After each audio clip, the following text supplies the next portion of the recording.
21st Precinct, Sergeant Klein. Well, who got bitten? Out? 4. Where's the dog? You are in the muster room at the 21st Precinct, the nerve center. A call is coming through. You will follow the action taken pursuant to that call from this minute until the final report is written in the 124 room at the 21st Precinct. All right. You just wait right there in the emergency room. Yes, right there. I'll have an officer come over. Yes. Right away.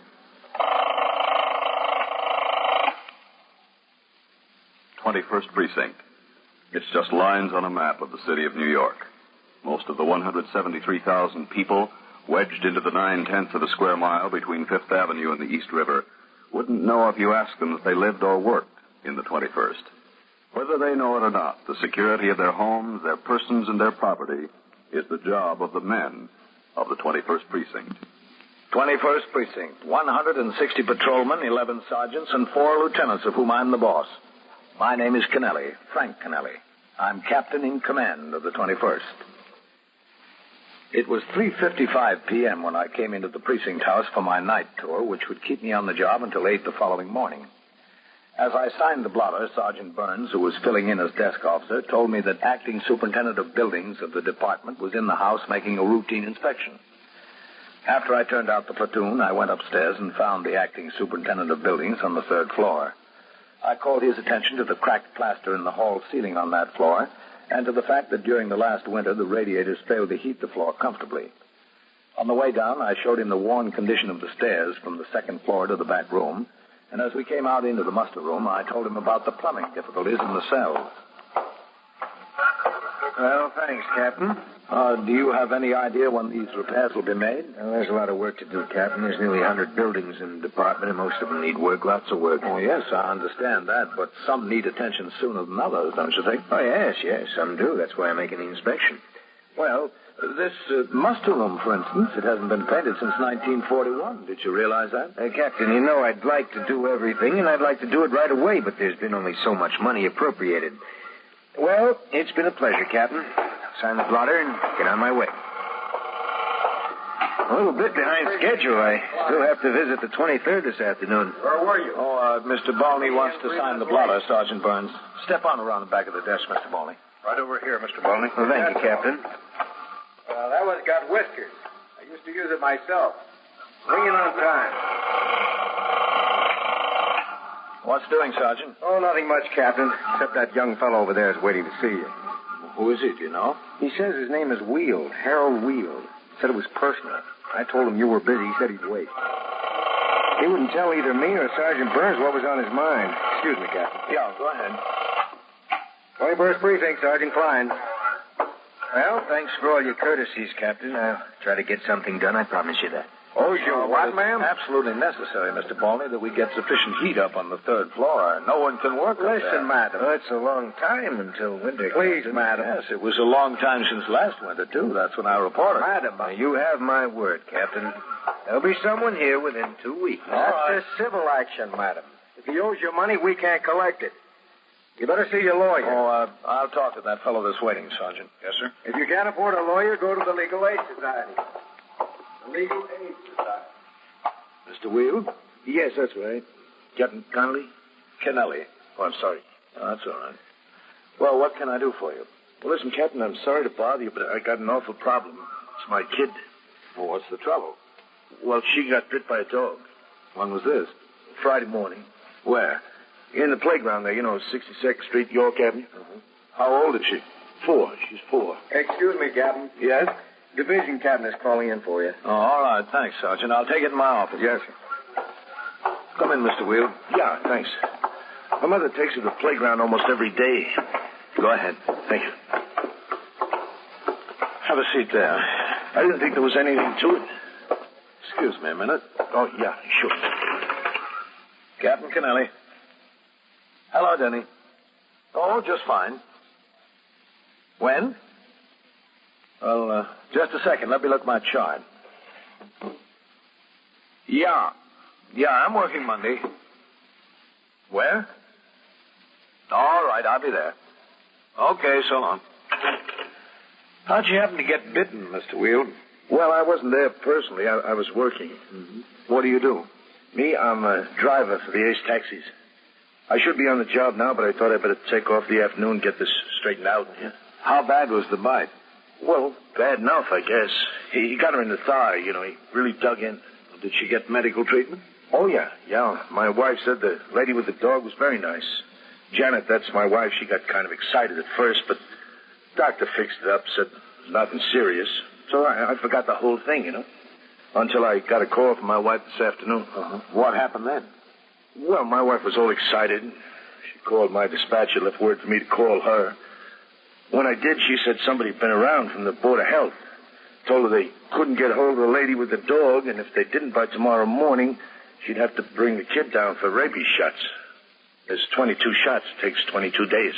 Well, where does the woman with the dog live? In this precinct? I don't know whether it's in this precinct. It's Mrs. Charles Whitney, 190 Sutton Place North. That's in this precinct, yes. So I took a walk over there before. It's a big apartment house, very expensive. I started to go in. The doorman asked me who I wanted, so I told him the whole story. Mm-hmm. He buzzed up to the apartment. There wasn't any answer. He told me a policeman had been around 2 or 3 times today and the day before. Policeman couldn't find anybody there either. Is he from here, that policeman? Yes, that's right. In dog bite cases, there's a 480V notice to be served on the owner. Mm-hmm. A notice to deliver the dog to the ASPCA for observation. Well, anyway, I got to talking to the doorman, and he said he thought sure somebody was home because the elevator man heard the dog barking in the apartment when he went up there on the floor for something else this afternoon. Oh, is that so? Well, I'm only going by what the doorman said the elevator man said. Now, look, the lady was very nice, but I don't want my kid to go through any 22 shots. What's more important, the dog or the kid? What do you think, Mr. Wheel? Well, I know what I think. The important thing is what you think. That Mrs. Whitney, her husband, is a big-shot judge, the doorman told me. You sit here, Mr. Wheel. Well, I'll sit here, but is that going to get me action? That's what I want, action. That's what you're going to get. I'll be right back.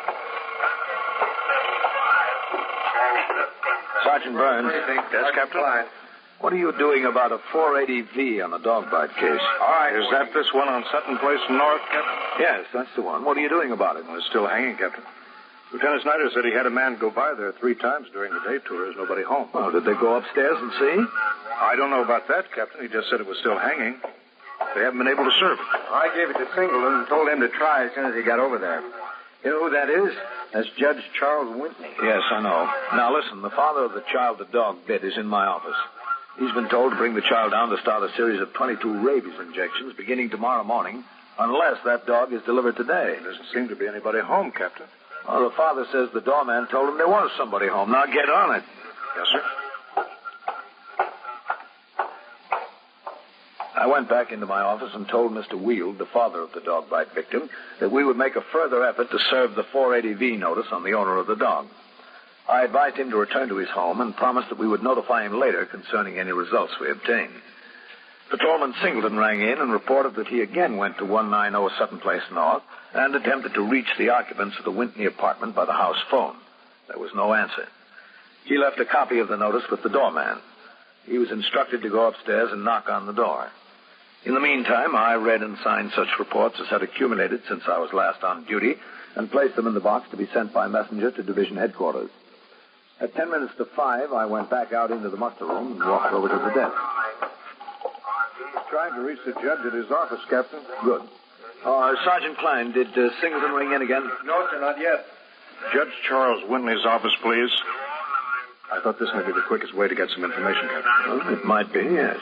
Hello? This is Sergeant Burns at the 21st Precinct. Is Judge Whitney there, please? Oh, is he? Oh, I see. Well, when? Well, thank you very much. Oh, did Mrs. Whitney go with him? Yes, I see. Well, thank you very much. He's out of town, Captain. Yeah? He went to Boston for the American Bar Association convention. Secretary expects him back tonight. He's flying in. Did Mrs. Whitney go with him? No, sir, not that his secretary knows of. As far as his secretary knows, Mrs. Whitney's at home. I see. Look up the telephone number of their apartment and call over there. Yes. 21st Precinct, Sergeant Klein. Their phone might not be listed, though. Yes, Singleton. What'd you find out? Is that Singleton, Sergeant? Hold on. Yes, sir, it's Singleton. All right, let me talk to him. Take it right there, Captain. Hold on, Singleton. This is Captain Kennelly. Yes, sir. Did you serve that notice? No, sir. Well, did you go up to the floor? Yes, sir. What happened? Well, I knocked on the door, Captain. There wasn't any answer. Then I heard that dog bark inside. I knocked again. Finally, she came and talked to me through the door. Who came? Mrs. Whitney, Captain. Oh, wouldn't she open the door? No, sir. I told her I had the notice to serve on her to deliver the dog for observation. She said she wouldn't give up the dog. She wouldn't open the door. Did you explain to her that the Department of Health just has to examine the dog, that they won't molest or mistreat the animal? Yes, sir, but she refused to open the door. Where are you calling from now? The lobby of the apartment building. All right. You stay there. I'll be right over. Yes, sir. Sergeant. Yes, sir? Put out a call for a car to come by the house for me. Yes, sir, Captain. She's there, huh, Captain? She's there, yes. So's the dog. She wouldn't open the door. CB, is this Well, did she say why she wouldn't, Captain? No, that's what I'm going over to find out. What if she still refuses? Okay. You get a warrant to go in and get the dog. That won't look very nice. Cops break down judge's door. Some headline. Is this better? 4-year-old girl takes 22 anti-rabies injections. No headline. You are listening to 21st Precinct, a factual account of the way police work in the world's largest city. When you apply... And now back to 21st Precinct and Captain Frank Kennelly.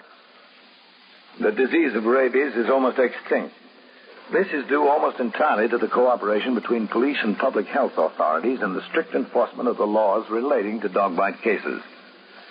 These laws call for the compulsory observation of dogs and other animals who are carriers of the disease after they have bitten, and for compulsory treatment of human victims bitten by an animal that has escaped. The fact that the disease is now rare does not lessen the strictness of enforcement. The idea is to keep it rare. At 5:05 p.m., the car came by the station house and drove me to 190 Sutton Place North, a new apartment building in the high rent classification. As we drove up, I saw Patrolman Singleton on the sidewalk in front of the building. The man was standing there talking with him. All right, wait for me here. Hello, Captain. Singleton? Captain, this is Mr. Tedburn. He's the super of the building. The resident manager. Mr. Tedburn? How do you do? You've been waiting down here since you rang in, Singleton? Yes, sir. I really don't see what's all the excitement, Captain. Don't you? The Whitneys are respectable people. He's an important judge. To have policemen running through the halls over something like this, it's ridiculous. Mr. Tedburn, I've just been talking to the father of the girl who was bitten by that dog. If that dog isn't delivered for observation, that 4-year-old girl will have to start a series of 22 injections. Is that ridiculous? Well, I just want to save embarrassment is all. There's no embarrassment on our account. If she'd accept service with the notice, everything would be very quiet and simple. What kind of dog is it, Singleton? Well, the doorman told me a boxer, Captain. That is right, a boxer. Ah, big fellow, hmm? Yes, sir. All right, let's go up. Yes, sir. Do you mind if I come along also? I'd be glad to have you, Mr. Tedburn. You can see that we don't embarrass anyone.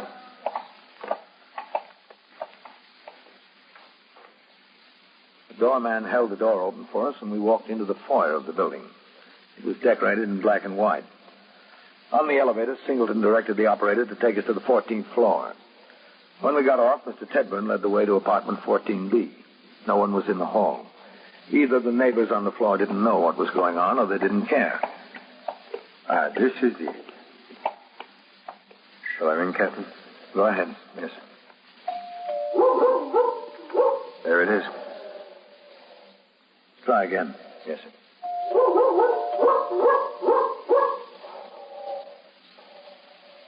This is Whitney. We're police officers. We want to talk to you. It is a wonder the neighbors haven't complained about that dog. He certainly does raise the roof, doesn't he? This is Whitney. You know, Captain, I'm beginning to more and more see this thing from your point of view. Are you? Under these circumstances, I think I have a right to use my passkey.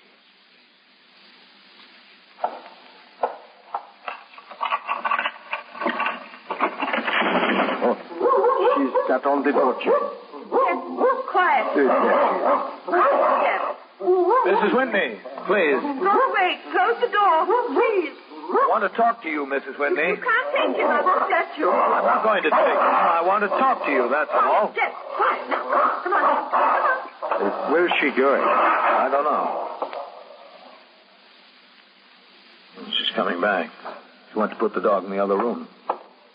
I want you to shut the door and let me alone. You don't seem to understand the seriousness of this, Mrs. Whitney. You want to take Jeff away. I don't want to take him away. He's all we've got.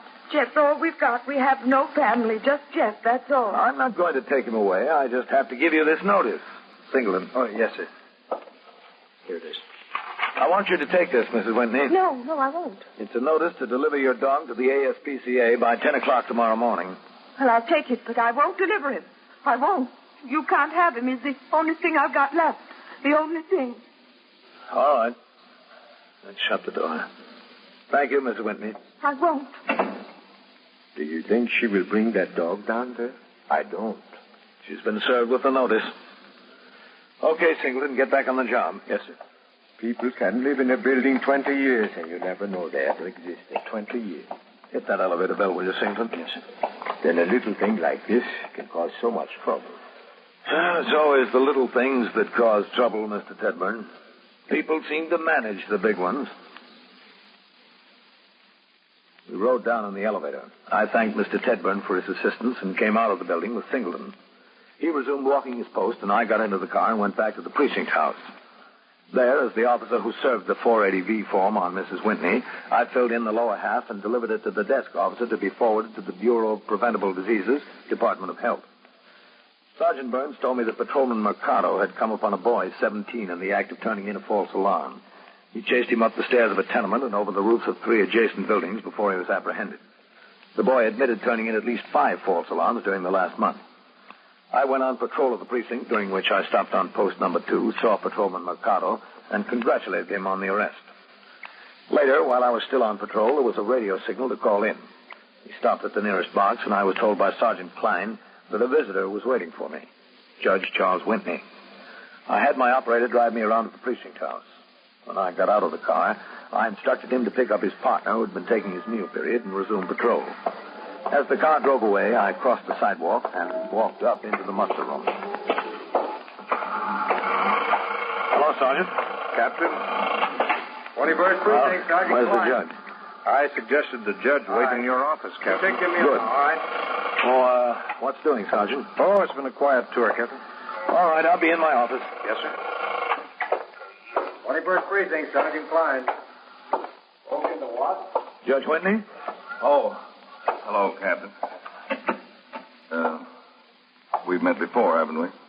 Yes, I think so, at some dinner. Oh, yeah. Well, sit down, Judge. Thank you. I just got into LaGuardia from Boston an hour ago. Yes, sir, I know. I understand you were over to the apartment, Captain. Yes, that's right. We were there. And I'm sorry if we found it necessary to be a little insistent with Mrs. Whitney, but I don't have to tell you the law in these dog bite cases, Judge. If I wasn't able to effect service the way I did, I would have been required to get a warrant and break the door down. I hope you were able to explain that to Mrs. Whitney. Captain, I haven't been able to explain anything to Mrs. Whitney. She wouldn't open the door for me either. Wouldn't she? No. I came home from the airport and went upstairs and tried my key, and she had the chain on the door. Wouldn't open it. Wouldn't even talk to me. Building manager came upstairs and told me what had happened. Well, I'm sorry, Judge. Well, it's not your fault, Captain. I don't blame you. I should have seen it coming. Perhaps I even knew it was coming, and I couldn't bring myself to believe it. What's that, sir? A breakdown. I should have seen it the night I left for Boston. It was the same night that Jeff bit the child. Oh? He's a boxer, you know, so we named him James J. Jeffries, Jeff for short. Mm-hmm. I told her before I left that she would probably be called upon to deliver the dog for observation. And I should have seen from my attitude then that this was going to happen. I was in a hurry to catch the plane. She was all right until then. I understand she was fine when the dog bit the child, that she took the mother and the child to the emergency room, paid the bill, so forth. Yes, that's the report we got, too. But the minute I mentioned the possibility she might have to turn Jeff over for observation, she changed. What was the reason for the change, you know, Judge? Yes, I do. I think I do. See, Captain, we had two sons, Richard and Charles, Jr. They were a year and a half apart, 19 and 20. They were in school at Yale. Last June, they were driving down to New York after school. Their car turned over on the Merritt Parkway. They were both killed. Both of them. Well, I'm sorry to hear that, Judge. If you have children of your own, you can imagine what it did to us. We went away, but that didn't help. Nothing helped. For myself, I found escaping my work. A judge can work hard, you know, and I did. But Nora didn't have anything like work. I suppose she turned to the dog, as Jeff was the boy's dog. When she saw the possibility that she'd lose the dog, that brought it on. I'm sure that's the answer. Well, it probably is, yes, sir. She wouldn't even open the door. She doesn't even trust me. If I'd have known what the circumstances were, perhaps we could have used some other means. There wasn't any way for you to know, Captain. I'm not worried about that now. She's locked up in there alone. That's what I'm worried about. I don't know what's preying on her mind. Well, if you want to go into the apartment, Judge, I can call the emergency squad to give us a hand. They have a way with doors, you know. But it's only as a last resort. No, I'd like to try persuasion some more. I had the door open this wide, the same as you did. I called to her. She wouldn't answer. I couldn't think of anything else to say or do. I came over here. Well, do you have any ideas, Captain, besides the emergency squad, I mean? Well, perhaps I have one, just one. It might work. I don't know. Anything, Captain. I'm willing to try anything. Judge Whitney was a forlorn-looking man as I left him sitting in my office and walked out into the muster room. I gave Sergeant Klein instructions to have a car drive around to the precinct house to pick us up. Also, I told him to have sector car number 1 go to the home of Harold Weald, the father of the dog bite victim. They were instructed to locate Mr. Weald and ask if he would accompany them to 190 Sutton Place North. The car came by to drive Judge Whitney and myself to his apartment house. We rode the elevator to the 14th floor in silence. Is this way, Captain? Yes, I know. Oh, of course you do.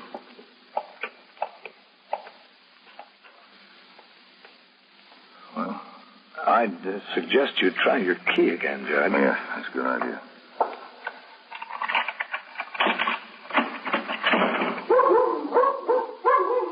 Still on the chain. Nora! Nora! Why don't you try calling the dog? If he comes to the door, maybe she will, too. Yes, that's a good idea. Jeff, boy. Hey, Jeff. Hey, Jeff. Hey, Jeff. Come on, Jeff. Usually comes when I call him, Captain. Well, I think she has him in the back with the door closed. That's where she had him before. Nora.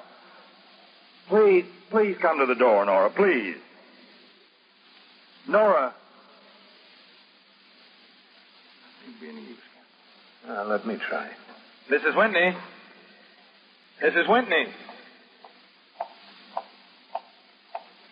All right, wait, you're right. One of your men. Oh, yeah. Took us a little while to locate him, Captain. Hello, Captain. Judge Whitney and Mr. Weald. Hi. How do you do? Judge, Patrolman Singleton. How do you do? Pleased to know you, sir. He told me about all the trouble you've been having, Judge. I don't like to cause any trouble, but after all, my little girl... I think it's the other way around as far as trouble being caused is concerned, Mr. Weald. Now, don't worry about that. Well, I think you better call the emergency squad, Captain. This isn't going to do any good. Try again, Judge. Once more. All right. Nora. Nora, please come to the door, Nora. Nora. I think she's coming. Please, close the door, Charles. Let me in, Nora. You've got to. Close the door and go away, Charles. Sweetheart, now, please. I'm not going to let you in. You're part of the law, too. You're on their side. Mrs. Whitney. Close the door, please. This is Mr. Weald. He's the father of the little girl. Oh, how is she? She's all right, I think, ma'am. I'm sorry. I'm terribly sorry. Jeff never bitten anyone before. I think it was an accident. I think he was just trying to get that red ball she was playing with. Just the red ball. He's a very good dog, really. Yes, ma'am. Are you sure she's all right? We hope she'll be all right. She has to take 22 injections. 22 injections? Why? Because we can't get Jeff to see that he doesn't have rabies. Oh, Jeff doesn't have rabies. You know he doesn't. We have to make sure, ma'am. That's the law. I don't want to hear about the law. That's all I ever hear about. You don't want that little 4-year-old girl to go through 22 injections, do you, Mrs. Whitney? Oh, no. That'd be a shame. Well, it's up to you. It's not up to me. Jeff doesn't have rabies. Anybody can see that. Anybody. When were you told to bring your little girl to the Department of Health, Mr. Wheel? Tomorrow morning, 10 o'clock. All 22 at once? No, ma'am. It takes 22 days. Oh, no.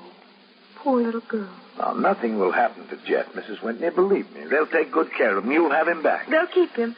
They'll take him away from me, just like everything else. 22 injections. That's right. And she's such a little girl. How old is she? 4. Yes, 4. That's right. She was crying and her leg hurt her.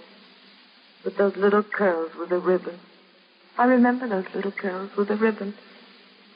I never had a little girl. I always wanted one. Not 22 injections. Yes, ma'am. 22. Please close the door. Mrs. Whitney. Please close the door. I can't get the chain off if you don't close the door. Yes, ma'am.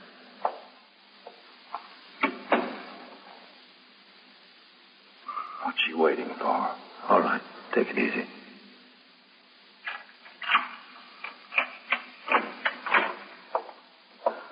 Sweetheart, I'm sorry. I'm very sorry. There's a lot to be sorry about, isn't there? So much. Thank you, Mrs. Whitney. Nothing to thank me for. Jeff's in there in the bedroom. I'll see that he gets where he has to go, Captain. Good. Young man? Me? Yes. Yes, ma'am, Mrs. Whitney.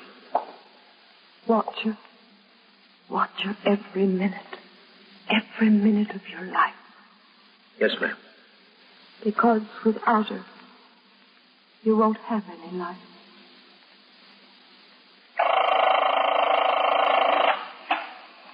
'21st Precinct, Sergeant Klein. He jumped, or he's going to jump? Where is he? On a ledge? Where is it? East 71? And so it goes, around the clock, through the week, every day, every year. A police precinct in the city of New York is a flesh and blood merry-go-round. Anyone can catch the brass ring, or the brass ring can catch anyone.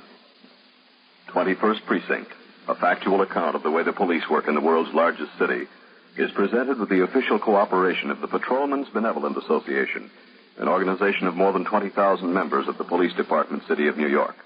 Everett Sloan in the role of Captain Kennelly.